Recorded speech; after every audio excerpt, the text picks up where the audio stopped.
ನನಗೆ ಗೊತ್ತಿಲ್ಲ ಏನಾಗಿದೆ ಅನ್ನೋದು. ನನ್ನ ಮಗಳ ನ್ಯಾಯ ಬೇಕ್ರಿ. ನನ್ನ ಮಗಳು ತುಂಬಾ ಧೈರ್ಯವಂತೆ. ಎಜುಕೇಶನ್ ಸಿಸ್ಟಮು ಹಿಂಗಿದ್ರೆ ಹಂಗಿದ್ರೆ ಅಂತ ಅನಾಲಿಸಿಸ್ ಮಾಡೋ ಹುಡುಗಿ, 20 ವರ್ಷದ ಹುಡುಗಿ ಸರ್. ನನ್ನ ಮಗಳನ್ನ ಕಳ್ಕೊಂಡು ಕೂತಿದ್ದೀನಿ. ಏನಿಲ್ಲ ಸರ್, ಏನು ಇಲ್ಲ. ನೀವು ಯಾರನ್ನೇ ಕೇಳಿ, 5 ವರ್ಷದಿಂದ ಒಂದೇ ಮನೇಲಿದ್ದೀವಿ. ಯಾವುದು ಇಲ್ಲ. ನಾನು ಆಕ್ಟಿವಿಸ್ಟ್ ಅಂದ್ರೆ ನಾನು ಹೆಂಗ್ ಬೆಳೆಸಿರ್ತೀನಿ, ಏನು ಮುಕ್ತವಾಗಿ ಓಪನ್ಲಿ ಮೈಂಡ್, ಎಲ್ಲ ಏನೇ ಬಂದ್ರು ಎದುರಿಸ್ತಾಳೆ. ಆದ್ರೆ ಇವತ್ತು ನಾನು ಕಳ್ಕೊಂಡು ಕೂತಿದ್ದೇನೆ. ಹಾಗಿದೆ, ಇಲ್ಲಾಂದ್ರೆ ಮಾಡ್ಕೊಳಕ್ ಚಾನ್ಸೇ ಇಲ್ಲ ರೀ. ನನ್ ರಕ್ತ ರೀ. ನಾನ್ ಹೆಂಗ್ ಧೈರ್ಯವಾಗಿ ನಿಂತೆ ಸವಾಲ್ಗೆ ವ್ಯವಸ್ಥೆಗೆ ಹಂಗ್ ನಿಂತಿದ್ದಾಳೆ ನನ್ನ ಮಗಳು. ಹಂಗ್ ಬೆಳೆಸಿದ್ದೀನಿ ಧೈರ್ಯವಾಗಿ. ನೀವ್ ಕಾಲೇಜ್ಗೆ ಹೋಗಿ ಎಲ್ಲೇ ಹೋಗಿ ಧೈರ್ಯವಾದ ಹುಡುಗಿ ಅಂತ ಹೇಳ್ತಾರೆ. ನಾನು ಎಲ್ಲೂ ಬರಲ್ಲ, ಬೇಕು ನೀವೇ ಹೋಗಿ. ಗೆಳೆಯರೇ ನಮಸ್ಕಾರ, ಹೇಗಿದ್ದೀರಿ ಎಲ್ಲರೂ? ಗೆಳೆಯರಿ, ಈ ಒಂದು ಈಗಾಗಲೇ ನೋಡ್ತಾ ಇದ್ರಿ ಒಬ್ಬರು ತಾಯಿಯ ಒಂದು ಅವರ ಮಾತುಗಳು ಏನು ಅನ್ನೋದನ್ನ ಕೇಳಿಸ್ಕೊಂಡ್ರೆ. ಯಾಕೆ ಈ ಒಂದು ವಿಷಯವನ್ನು ಹೇಳಬೇಕು ಅಂದರೆ, ಈ ತರಹದ ಬಹಳಷ್ಟು ಕೇಸುಗಳು ಇತ್ತೀಚಿನ ದಿನಗಳಲ್ಲಿ ನಡೀತಾ ಇದೆ. ಯಾಕೆ ಇಷ್ಟೆಲ್ಲ ಕೇಸುಗಳು ಹಾಗಾದರೆ ನಡೀತಾ ಇದೆ? ಇದೆಲ್ಲವೂ ಯಾಕೆ ನಡಿಬೇಕು? ನಾವೆಲ್ಲರೂ ಒಮ್ಮೆ ಯೋಚನೆ ಮಾಡೋದಕ್ಕೆ ಹೋದರೆ, ನಾವೆಲ್ಲರೂ ಅಂದರೆ ಸ್ಟೂಡೆಂಟ್ಸ್ ಆಗಿದ್ದಂಥ ಸಂದರ್ಭದಲ್ಲಿ ಹೇಗಿರ್ತಿದ್ವಿ ಏನು ಅಂತ ಒಮ್ಮೆ ಯೋಚನೆ ಮಾಡ್ಕೋಬೇಕಾಗತ್ತೆ. ಹಾಗೆಯೇ ಈ ವಿಷಯದಲ್ಲಿ ನಾವು ತಿಳ್ಕೊಬೇಕಾಗಿರೋ ವಿಷಯಗಳು ಅಂದರೆ, ಈ ಒಂದು ಕೇಸ್ನಲ್ಲಿ ಬಹಳಷ್ಟು ಅನುಮಾನಗಳನ್ನು ಹುಟ್ಟು ಹಾಕುತ್ತಿದೆ.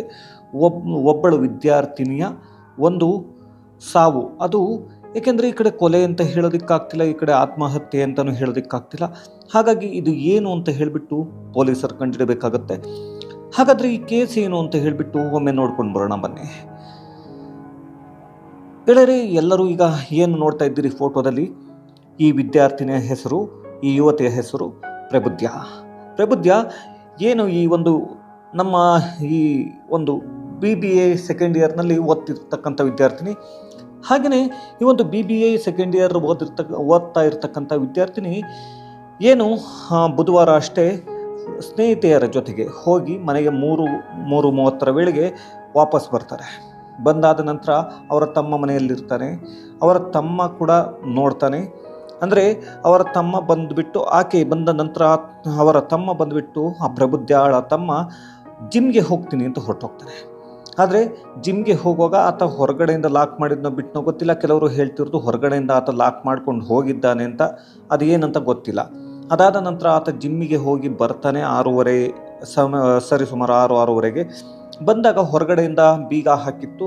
ಏಕೆಂದರೆ ಅಕ್ಕ ಇದ್ಲು ಮನೆಯಲ್ಲಿ. ಆದರೆ ನಾನು ಬೀಗ ಹಾಕಿಲ್ಲ, ನಾನು ಜಿಮ್ಗೆ ಹೋಗಿದ್ದೆ. ಈಗ ಏನಾಯಿತು ಅಂತ ಹೇಳಿಬಿಟ್ಟು ಈ ಒಂದು ಮೇಲೆ ಏನು ಓನರ್ ಇರ್ತಾರೆ, ಓನರ್ನ ಹೋಗಿ ಕರೀತಾನೆ. ಕರೆದಾಗ ಎಲ್ರಿಗೂ ಗೊತ್ತಿದೆ, ಬಾಡಿಗೆ ಮನೆ ಅಂದಾಗ ಓನರ್ ಹತ್ರ ಒಂದು ಕೀ ಇದ್ದೇ ಇರುತ್ತೆ. ಹಾಗಾಗಿ ಓನರ್ ಬಂದು ಆ ಒಂದು ಡೋರನ್ನು ಓಪನ್ ಮಾಡ್ತಾರೆ. ಆತ ಕೂಡ ಸರಿಸುಮಾರು 20-25 ನಿಮಿಷ ವೆಯ್ಟ್ ಮಾಡಿದ್ದಾನೆ ತಮ್ಮ. ಅದಾದ ನಂತರ ಓನರ್ನ ಕರೆದು ಓನರ್ ಹತ್ರ ಓಪನ್ ಮಾಡಿಸಿದಾಗ ಈ ಪ್ರಬುದ್ಧ ಏನಿದ್ದಾಳೆ, ಅದನ್ನು ಹೇಗೆ ಹೇಳಬೇಕು ಅಂತಲೂ ಗೊತ್ತಾಗ್ತಿಲ್ಲ. ಈ ಪ್ರಬುದ್ಧ ಈ ಒಂದು ಏನು ಬಾತ್ರೂಮ್ ಇದೆ, ಅಂದರೆ ಸ್ನಾನದ ಮನೆಯ ಹತ್ತಿರ ರಕ್ತದ ಮಡುವಿನಲ್ಲಿ ಕತ್ತು ಕೊಯ್ದಿರುತ್ತೆ. ಹಾಗೆಯೇ ಕೈ ಕೂಡ ಕೊಯ್ಕೊಂಡಿರುತ್ತೆ. ಈ ಸ್ಥಿತಿಯಲ್ಲಿ ರಕ್ತದ ಮಡುವಿನಲ್ಲಿ ಬಿದ್ದಿರ್ತಾಳೆ. ಆ ರಕ್ತ ಬಾತ್ರೂಮಿಂದ ಹೆಚ್ಚು ಕಮ್ಮಿ ಏನು ಈ ಹಾಲಿನವರೆಗೂ ಹರಿದಿರುತ್ತೆ. ಆ ರಕ್ತದ ಮಧ್ಯೆ ಈ ಹುಡುಗಿ ಬಿದ್ದಿರ್ತಾಳೆ. ಆದರೆ ಇಲ್ಲಿ ಏನು ಹಾಗಾದರೆ ಅದರಲ್ಲಿ ಏನಿದೆ ಅಂತ ಬಹಳಷ್ಟು ಜನಕ್ಕೆ ಯೋಚನೆ ಬರಬಹುದು.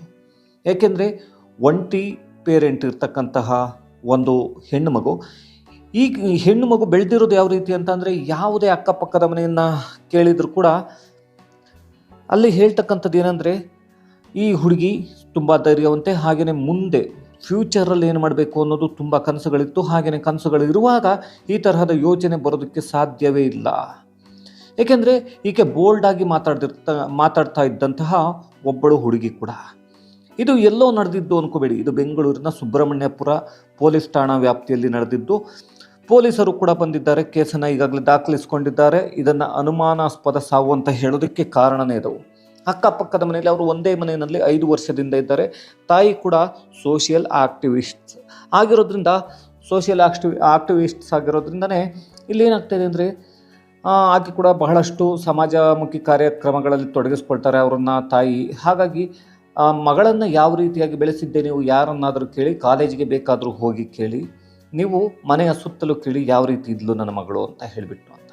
ಆದರೆ ಇಲ್ಲಿ ಬಹಳಷ್ಟು ಅನುಮಾನಗಳನ್ನ ಹುಟ್ಟಿ ಹಾಕೋದು, ಆ ಕೈನ ಹಾಕಿ ಕುಯ್ಕೊಂಡಿರ್ತಾಳೆ, ಆ ಕೈ ಪಕ್ಕದಲ್ಲಿ ಚಿಕ್ಕ ಚಿಕ್ಕ ಕಲೆಗಳು ಕುಯ್ಕೊಂಡ ರೀತಿಯಲ್ಲೇ ಬಹಳಷ್ಟು ಏನು ತುಂಬ ಡೀಪಾಗಿ ಕುಯ್ಕೊಂಡಿದ್ದಾಳೋ ಇಲ್ಲ ಏನಾಗಿದೆ ಗೊತ್ತಿಲ್ಲ. ಆ ಕುಯ್ದಿರುವ ಜಾಗದ ಪಕ್ಕದಲ್ಲಿ ಚಿಕ್ಕ ಚಿಕ್ಕದಾಗಿ ಕಲೆಗಳಿದೆ, ಅಂದರೆ ಕಟ್ ಮಾಡ್ಕೊಂಡಿರ್ತಕ್ಕಂಥ ಕಲೆಗಳು. ಇದು ಭಾಳಷ್ಟು ಅನುಮಾನಗಳನ್ನ ಹುಟ್ಟಾಕುತ್ತೆ. ಅವರ ತಾಯಿಯನ್ನು, ಪ್ರಬುದ್ಧ ಅವರ ತಾಯಿ ಸೌಮ್ಯ ಅವರನ್ನ ಕೇಳಿದಾಗ ಅವ್ರು ಹೇಳುವುದು, ನನ್ನ ಮಗಳು ಆ ರೀತಿಯಾಗಿಲ್ಲ, ಇದಕ್ಕೆ ಮೊದಲು ಎಲ್ಲಿಯೂ ಕೂಡ ಈ ರೀತಿಯಾಗಿ ಒಂದು ಸೂಸೈಡ್ ಆಗಲಿ ಏನನ್ನು ಅಟೆಂಪ್ಟ್ ಮಾಡಿಲ್ಲ ಅಂತ. ಹಾಗಾಗಿ ಇಲ್ಲಿ ಬಹಳಷ್ಟು ಅನುಮಾನಗಳನ್ನ ಹುಟ್ಟಾಕೋದೇನೆಂದರೆ, ಹಿಂದಿನ ಬಾಗಿಲು ತೆಗೆದಿತ್ತು ಅಂತ ಅವರ ತಾಯಿ ಹೇಳ್ತಾ ಇದ್ದಾರೆ. ಆಕೆ ಬಂದಾಗ ಗೊತ್ತಿಲ್ಲ, ಅದು ತೆಗೆದಿತ್ತು ಅಂತ ಹೇಳ್ತಾ ಇದ್ದಾರೆ. ಹಾಗಾಗಿ ಇಲ್ಲಿ ಕೈಯನ್ನು ಕುಯ್ಕೊಂಡಿದ್ರೆ ಸಾಕಾಗಿತ್ತು ಮನೆಯಲ್ಲಿ ಯಾರೂ ಇಲ್ಲದೆ ಇರೋ ಟೈಮಲ್ಲಿ. ಆದರೆ ಕತ್ತನ್ನು ಕೂಡ ಈಕೆ ಏಕೆ ಕುಯ್ಕೊಂಡ್ಲು? ಎರಡೆರಡು ಕಡೆ ಕುಯ್ಕೊಳ್ಳೋ ನೆಸೆಸಿಟಿ ಇತ್ತು ಸಾಯೋದಕ್ಕೆ, ಗೊತ್ತಿಲ್ಲ. ಆದರೆ ಇನ್ನೂ ಒಂದು ಇಲ್ಲಿ ಡೆತ್ ನೋಟ್ ಅಂತ ಹೇಳಿಬಿಟ್ಟು ಒಂದು 3 ಲೆಟ್ರುಗಳು ಅಂದರೆ ಚೀಟಿಗಳು ಸಿಕ್ಕಿದೆ. ಅದರಲ್ಲಿ ಒಂದರಲ್ಲಿ ಐ ಆಮ್ ಸಾರಿ ಅಮ್ಮ ಅಂತ ಹೇಳಿಬಿಟ್ಟು ಬರೆದಿರುವಂಥದ್ದು. ಆದರೆ ಅದನ್ನು ಈಗಾಗಲೇ ಪೊಲೀಸರು ಆ ಒಂದು ಹ್ಯಾಂಡ್ ರೈಟಿಂಗನ್ನು, ಆಕೆ ಹ್ಯಾಂಡ್ ರೈಟಿಂಗನ್ನು ನೋಡಿದರೆ ಅದು ಡಿಫ್ರೆಂಟ್ ಆಗಿದೆ, ಸೇಮ್ ಹ್ಯಾಂಡ್ ರೈಟಿಂಗ್ ಇಲ್ಲ ಅಂತ ಪೊಲೀಸ್ ಅವರು ಹೇಳ್ತಾ ಇದ್ದಾರೆ. ಹಾಗೆಯೇ ಏನು ಬೆಂಗಳೂರು ದಕ್ಷಿಣ ವಲಯದ DCP ಇದ್ದಾರೆ, ಇವರು ಕೂಡ ಹೇಳಿದ್ದಾರೆ, ಈ ಒಂದು ತನಿಖೆಯನ್ನು ನಾವು ಕೈಗೆತ್ಕೊಂಡಿದ್ದೇವೆ, ಇದನ್ನು ಎಲ್ಲ ಆ್ಯಂಗಲಲ್ಲೂ ನೋಡ್ತೀವಿ ಅಂತ. ಇನ್ನು ಮುಂದಿನ ಮನೆಯಲ್ಲಿ ಇರ್ತಕ್ಕಂಥ ಒಂದು CCTVಯಲ್ಲಿ ನೋಡಿದಾಗ ಯಾರಾದರೂ ಅನುಮಾನಾಸ್ಪದವಾಗಿ ಓಡಾಡಿದ್ದಾರಾ, ಇಲ್ಲ ಇವರ ಮನೆಗೆ ಯಾರಾದರೂ ಬೇರೆಯವರು ಹೋಗಿದ್ದಾರಾ ಅಂದಾಗ ಹೋಗಿರುವುದು ಎಲ್ಲಿಯೂ ಕಾಣಿಸುತ್ತಿಲ್ಲ. ಆದರೆ ಹಿಂದೆ ಬಾಗಿಲು ಓಪನ್ ಆಗಿದೆ ಅಂತ ಅವರ ತಾಯಿ ಹೇಳ್ತಾ ಇದ್ದಾರೆ. ಅದು ಯಾಕೆ ಓಪನ್ ಆಯಿತು, ಹೇಗಾಯಿತು ಗೊತ್ತಿಲ್ಲ. ಇನ್ನು ಅವ್ರ ತಾಯಿ ಒಂದು ಅಂದರೆ ಮೀಡಿಯಾ ಜೊತೆ ಮಾತಾಡ್ತಾ ಒಂದು ವಿಷಯನ ಹೇಳ್ತಾರೆ, ನನ್ನ ಮಗಳ ಮೊಬೈಲ್ ಆ ಸೋಫಾ ಮೇಲಿತ್ತು, ಆ ಮೊಬೈಲ್ ಕೂಡ ಕಾಣೆಯಾಗಿದೆ, ಪೊಲೀಸವರು ನಮ್ಗೆ ಗೊತ್ತಿಲ್ಲ ಅಂತ ಹೇಳಿದ್ದಾರೆ ಅಂತ.